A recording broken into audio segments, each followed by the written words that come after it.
It is Troy for Brekkie for your Friday on the Great Southern's Triple M. Well, I suppose, is it a pet hate of yours? It may be. Customers are venting anger after call wait times blow out during the COVID-19 pandemic. I'm no expert on this, so I thought I would get one on. Mark Horwood joins me this morning. Mark, g'day, mate. Good morning, Troy, and good morning, listeners. Just had to make sure that I did actually take you off hold. So, mate, what's going on here? We're venting more anger while COVID's on, or is this just the norm? Well, no, it seems to be getting worse, Troy. Basically, we monitor the stats from around the world of people that are on hold and how long they're on hold for.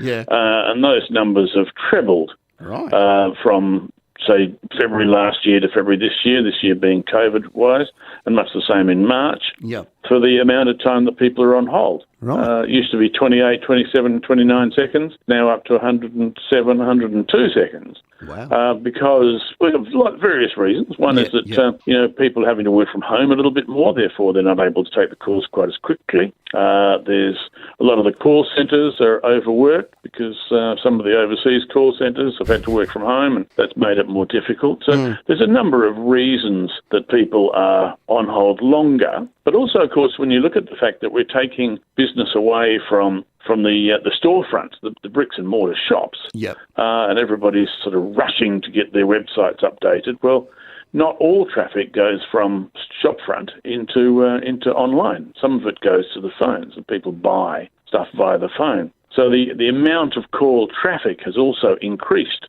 during this period when the shops have been closed. People are phoning as well as working online.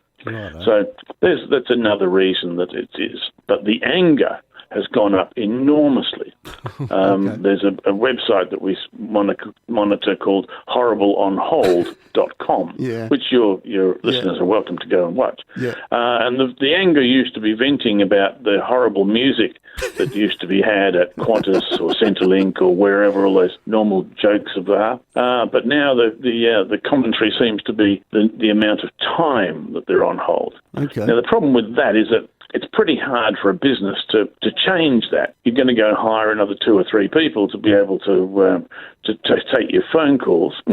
Probably not, just at the moment when you've got to keep costs down. So what we have to do is we have to be mindful of the fact that those callers should be treated with respect, because they're your customers. So if we give them mindless music playing over and over and over again with the occasional, "Thanks for holding, we really appreciate your patience," which they know is a lie because it's a machine talking to them. But if we gave them something that was interesting, a la the news and the weather, and or like listening to Triple M, for want of a better word. The old days we used to be able to plug radios in. So we can now in these new phone systems. We've developed that technology. But if we give the customer something that they enjoy, to being interactive, let them choose their own music, let them choose what genre of song they want to listen to, or let them choose to play a quiz whilst they're waiting. Then it doesn't become a boring waste of my time to sit there listening to your drivel and music, and it's always elevator music, as you know.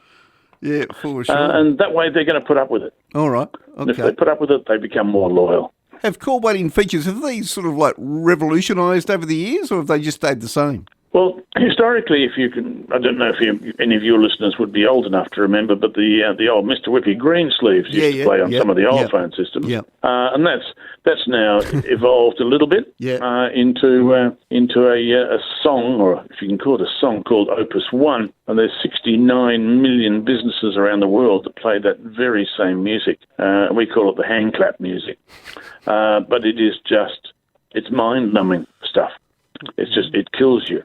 So historically then, of course, we went into the things of promotions in between music, and that's still fine, at least then, as long as you change that.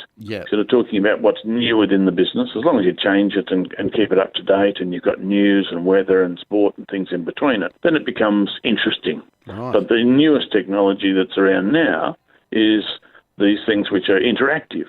So it allows you to choose. So you want to listen to music? Yeah, okay, I do. Okay, press 1 for jazz, or 2 for classical, or 3 for pop, or 4 for Triple M.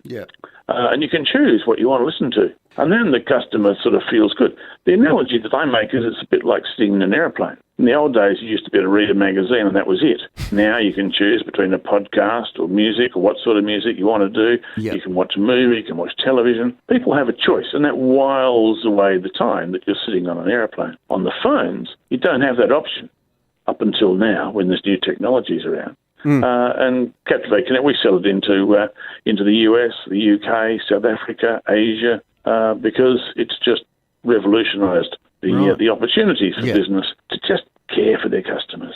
Righto. Hey, Mark, thanks for your time this morning, mate, and, have a great weekend, and hopefully we can chat again soon. You too. Thanks, Troy. There he is, telecommunications expert Mark Horwood, saying that caller wait times have gone up a whopping 182% in March of this year compared to 365 days the previous year. So, yes, we're venting anger after caller wait times blow out, and don't think it's going to change anytime soon, unfortunately. Do thank Mark for his time this morning, right here on the Great Southern's Triple M.